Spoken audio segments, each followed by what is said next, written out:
देखो स्पेक्ट्रम की हम लोग बात कर रहे थे, तो हमने बताया था कि अगर अपने पास प्रिज्म है, अगर अपने पास प्रिज्म है और इससे अगर हम सनलाइट या हम बोल सकते हैं व्हाइट लाइट, कौन सा लाइट, व्हाइट लाइट, श्वेत प्रकाश, जब हम प्रिज्म से होकर को व्हाइट लाइट को गुजारते हैं तो इसके सामने हमें 7 कलर दिखाई देता है। कितना कलर, 7 कलर। इसको हम ऐसे बोल सकते हैं कि ये जो व्हाइट लाइट है यह 7 कलर में टूट जाता है। कितने कलर में टूट जाता है, 7 कलर में, और हमको 7 रंग का एक कलरफुल बैंड दिखाई देगा। 7 कलर का एक बैंड, एक पट्टी दिखाई देगा। यानी यहाँ पर अगर हम एक स्क्रीन लगा दें, स्क्रीन का मतलब, कहने का मतलब एक पर्दा लगा दो, क्या लगा दो, पर्दा लगा दो, तो यहाँ पर पर्दा पर तुमको 7 रंग दिखाई देगा। जैसे इंद्रधनुष होता है ना, रेनबो, कौन सा, रेनबो, तो रेनबो में जैसे तुमको कलर दिखाई देता रहता है, उसी प्रकार यहाँ पर कलर दिखाई देगा, और इसी का नाम है स्पेक्ट्रम। क्या नाम है इसका, स्पेक्ट्रम। तो जब हम व्हाइट लाइट को भेजते हैं प्रिज्म से, तब हमको 7 कलर दिखाई देगा। कितना कलर, 7 कलर। उसको विबग्योर कहते हैं, VIBGYOR, विबग्योर। 7 कलर याद करने का तरीका है। अब हम क्या कर रहे हैं, मान लो कि अपने पास एक यहाँ ग्लास है, ठीक है, ग्लास का एक कंटेनर है, इसमें गैस भरा हुआ है, हाइड्रोजन गैस। कौन सा गैस, हाइड्रोजन। कोई सा भी गैस ले सकता है, लेकिन हम मान लेते हैं कि यहाँ पर हमने हाइड्रोजन गैस लिया है। कौन सा गैस, हाइड्रोजन गैस। अब यहाँ पर एक प्रिज्म रखा हुआ है और सनलाइट को क्या कर रहे हैं, हम गैस से गुजार रहे हैं। सबसे पहले सनलाइट को गैस से भेजेंगे और फिर उसको प्रिज्म से भेजेंगे। क्या करेंगे, प्रिज्म से भेजेंगे। तो यहाँ पर हमने स्क्रीन रखा है, तो यहाँ पर हमको 7 कलर दिखाई दे रहा था, लेकिन यहाँ पर 7 कलर नहीं दिखाई देगा। यहाँ पर कुछ दिखाई देगा और कुछ नहीं दिखाई देगा। यानी कि अगर हम एक बैंड बनावे, अगर हम स्पेक्ट्रम की बात करें, तो हो सकता है कि देखो यहाँ पर एक कलर दिखाई दे, यहाँ पर भी एक कलर दिखाई दे, यहाँ पर भी एक कलर दिखाई दे, यहाँ पर भी एक कलर दिखाई दे, लेकिन बीच में जो मैंने छोड़ा है वहाँ पर ब्लैक ब्लैक नजर आएगा। जो तुमको व्हाइट व्हाइट नजर आ रहा है वो ब्लैक ब्लैक है, यानी कि यहाँ पर काला काला नजर आएगा। लेकिन जब इसको देखेगा ना, ये वाला, जब व्हाइट लाइट को डायरेक्ट प्रिज्म से भेजते हैं तो पूरा 7 रंग दिखाई देगा, एकदम लाइन से एक दूसरे पर चढ़ा हुआ कलर। तो इसको हम लोग बोलते हैं स्पेक्ट्रम। और जब हम इसका स्पेक्ट्रम देखेंगे, जब व्हाइट लाइट को हम पहले गैस से भेज रहे हैं और फिर उसको प्रिज्म से भेजेंगे, तो पूरा 7 कलर नहीं दिखाई देगा, कुछ कलर दिखाई देगा और कुछ नहीं दिखाई देगा। तब यहाँ पर हुआ क्या, देखो हुआ क्या कि यह जो हाइड्रोजन गैस है ना, जब हम व्हाइट लाइट को यानी कि सनलाइट को भेजे, कौन सा लाइट को, सनलाइट को, जब हमने सनलाइट को हाइड्रोजन गैस से भेजा, जब हमने सनलाइट को हाइड्रोजन गैस से भेजा, तो यह जो हाइड्रोजन गैस है, सनलाइट में 7 कलर है। कितना कलर है, 7 कलर। यानी कि इसका अलग अलग वेवलेंथ है, फ्रीक्वेंसी, यानी उसके पास कुछ न कुछ एनर्जी है ना। जिसके पास फ्रीक्वेंसी है उसके पास एनर्जी भी होगा, क्योंकि लाइट किस चीज से बना है, फोटोन से, और फोटोन के पास एनर्जी है। तो यह जो हाइड्रोजन गैस है, इसका जो एटम होगा, इसके एटम में जो इलेक्ट्रॉन होगा, वह क्या किया, कुछ एनर्जी को सोख लिया। यानी कि कुछ ऐसा लाइट रेस था जिसको इन्होंने अब्जॉर्ब कर लिया। इसीलिए यहाँ पर सब कलर नहीं दिखाई दिया। कि मान लो यहाँ पर रेड कलर नहीं दिखाई दे, मान लेते हैं, हम कंसीडर कर रहे हैं, ठीक है, कि मान लो यहाँ पर रेड कलर नहीं दिखाई देगा। तो रेड कलर क्यों नहीं दिखाई दिया, क्योंकि सनलाइट में जो रेड कलर वाला फ्रीक्वेंसी है ना, उसको हाइड्रोजन गैस एब्जॉर्ब कर लिया। यानी कि रेड लाइट को आगे जाने ही नहीं दिया, इसको एब्जॉर्ब कर लिया। तो यहाँ पर एक स्पेक्ट्रम ऐसा मिला जिसमें रेड लाइट था ही नहीं। यानी कि जब हम व्हाइट लाइट को हाइड्रोजन गैस से भेजेंगे और फिर जब उसका हम क्या देखेंगे, स्पेक्ट्रम देखेंगे, तो हमको सब कलर नहीं दिखाई देगा, कुछ कलर दिखाई देगा और कुछ कलर नहीं दिखाई देगा। और ये जो स्पेक्ट्रम बनता है, इसको बोलते हैं एब्जॉर्प्शन स्पेक्ट्रम। कौन सा स्पेक्ट्रम, एब्जॉर्प्शन स्पेक्ट्रम। तो एब्जॉर्प्शन स्पेक्ट्रम का क्या मतलब है कि जब हम सनलाइट को हाइड्रोजन गैस से भेजेंगे, तो वह गैस कुछ वेवलेंथ वाले लाइट रेज को क्या करेगा, एब्जॉर्ब कर लेगा। और उस एब्जॉर्प्शन के बाद जो स्पेक्ट्रम बनेगा उसी क्या बोलेंगे, एब्जॉर्प्शन स्पेक्ट्रम। अब क्या करो, यहाँ पर जितना काम हमने किया उतना काम फिर से कर रहे हैं। यानी कि फिर से एक गैस लेते हैं यहाँ पर, ठीक है। अब क्या करेंगे, ये जो हमने गैस लिया है इसको गर्म कर देंगे। क्या कर देंगे, गर्म कर देंगे। हम गैस को हीट कर रहे हैं, गैस को क्या कर रहे हैं, हीट कर रहे हैं।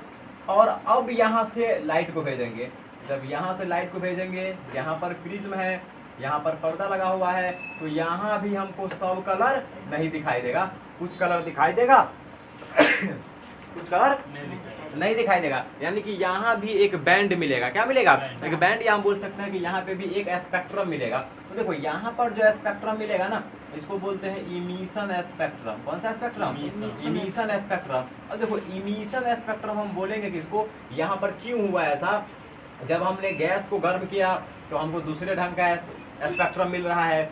जब गैस को नहीं गर्म किए थे, यानी कि उसको जब हीट नहीं किए थे, तब यहाँ पर क्या हो रहा है, दूसरे ढंग का स्पेक्ट्रम मिल रहा है। तो ये जो हमारे चैप्टर में मेनली यही पढ़ना है, इमिशन स्पेक्ट्रम पढ़ना है।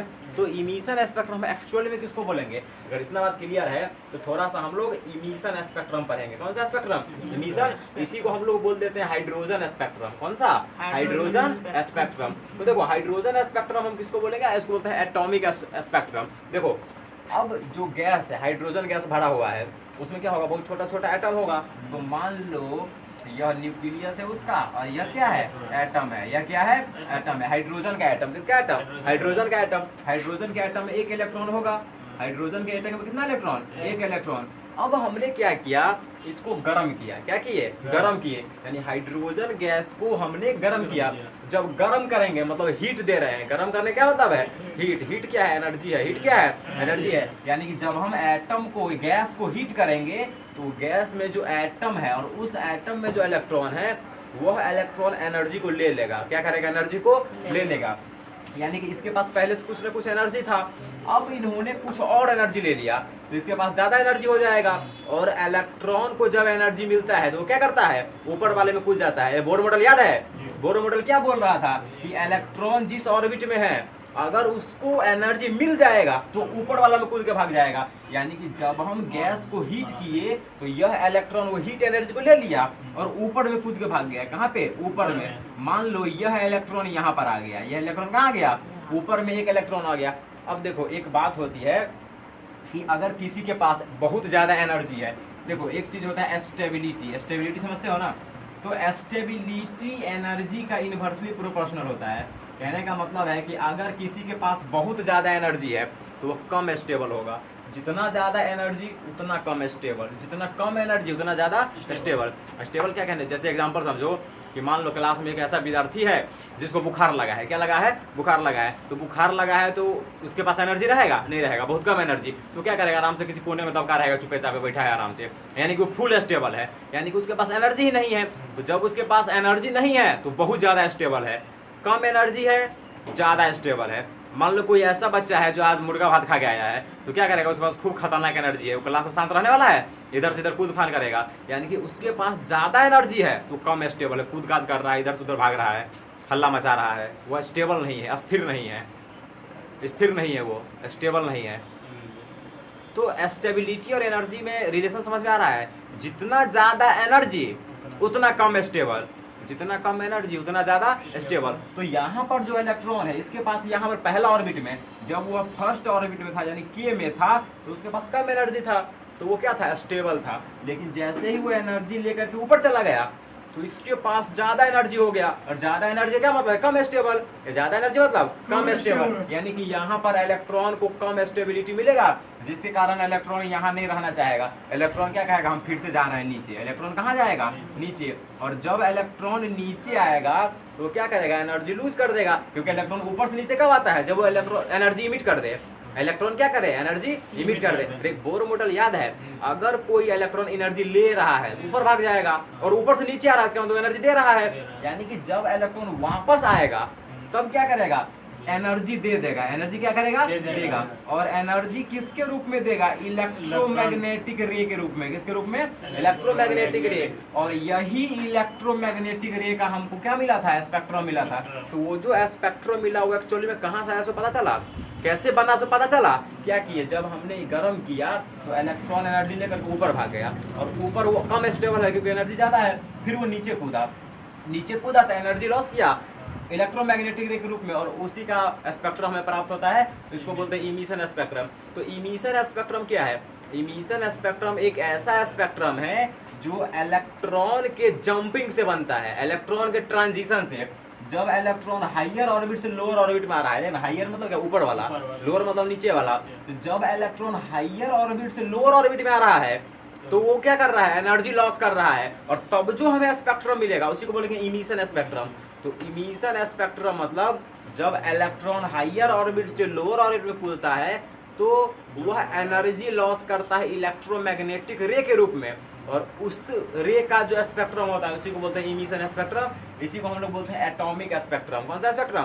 Atomic spectrum. तो ये बात क्लियर है, इतना क्लियर है। इमिशन स्पेक्ट्रम का रीजन क्या है समझ में आ गया? चलो ये है तुम्हारा इमिशन स्पेक्ट्रम। अब देखो जब हम बात करते हैं हाइड्रोजन स्पेक्ट्रम की, तो जैसे अभी मैंने तुमको बताया, अभी मैंने जो तुमको एग्जांपल बताया उसमें इलेक्ट्रॉन कहाँ से कहाँ कूद रहा था, दूसरा ऑर्बिट से पहला ऑर्बिट में, वही ना हमने दो बनाया था, दो ऑर्बिट, उसमें से इलेक्ट्रॉन दूसरा ऑर्बिट से पहला ऑर्बिट में कूद रहा था। तो अब मान लो कि एक ऐसा एटम है जिसमें ये भी एक ऑर्बिट है,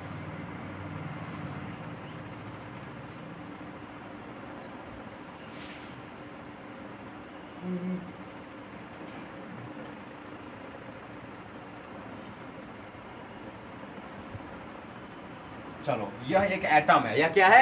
एटम है। इतना क्लियर है? तो ये एटम है, बीच में ये न्यूक्लियस है, बीच में क्या है? न्यूक्लियस। ये क्या है? न्यूक्लियस है।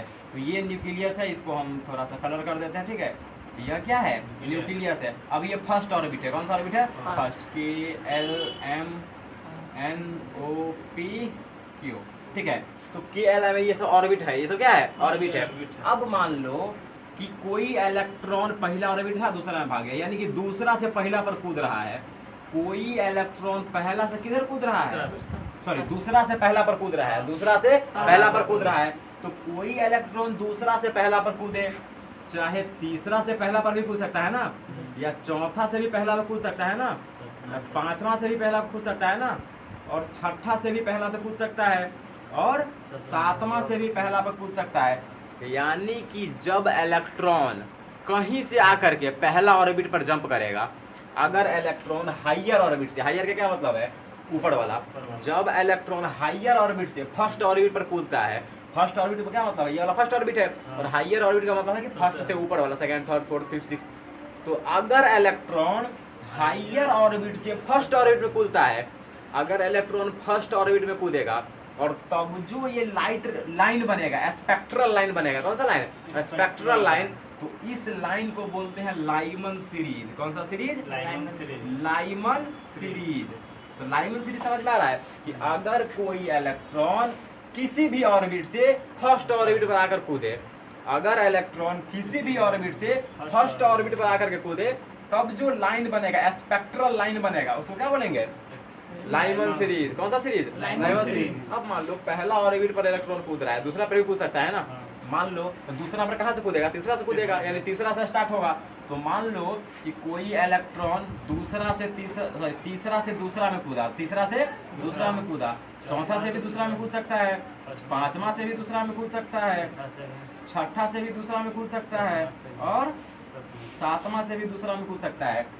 तो अगर इलेक्ट्रॉन किसी भी ऑर्बिट से आकर के दूसरा ऑर्बिट पर कूदेगा, और तब जो स्पेक्ट्रल लाइन बनेगा, इसको बोलते हैं बाल्मर सीरीज। कौन सा सीरीज? Balmer series. तो लाइमन सीरीज और बाल्मर सीरीज समझ में आ रहा है?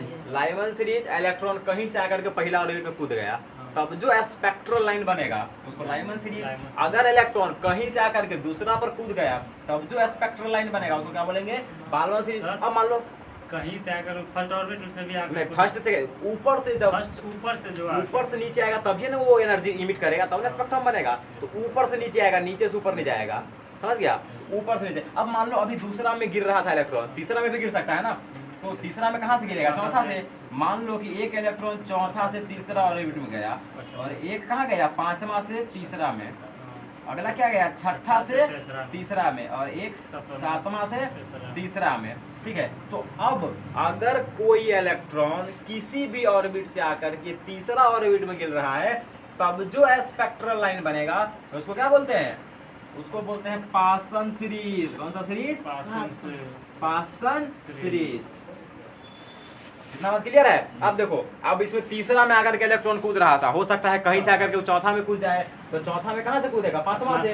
तो मान लो कि यहाँ पर एक इलेक्ट्रॉन है जो पांचवा से चौथा में कूद गया, छठा से चौथा में कूद गया या से चौथा। सातवां से चौथा में कूद गया। तो अगर इलेक्ट्रॉन कहीं से आकर के चौथा ऑर्बिट में कूद जाए तब जो स्पेक्ट्रल लाइन बनेगा उस स्पेक्ट्रल लाइन को बोलते हैं ब्रैकेट सीरीज। कौन सा series? Brackett series.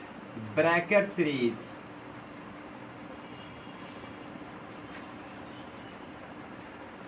Brackett series इतना क्लियर है?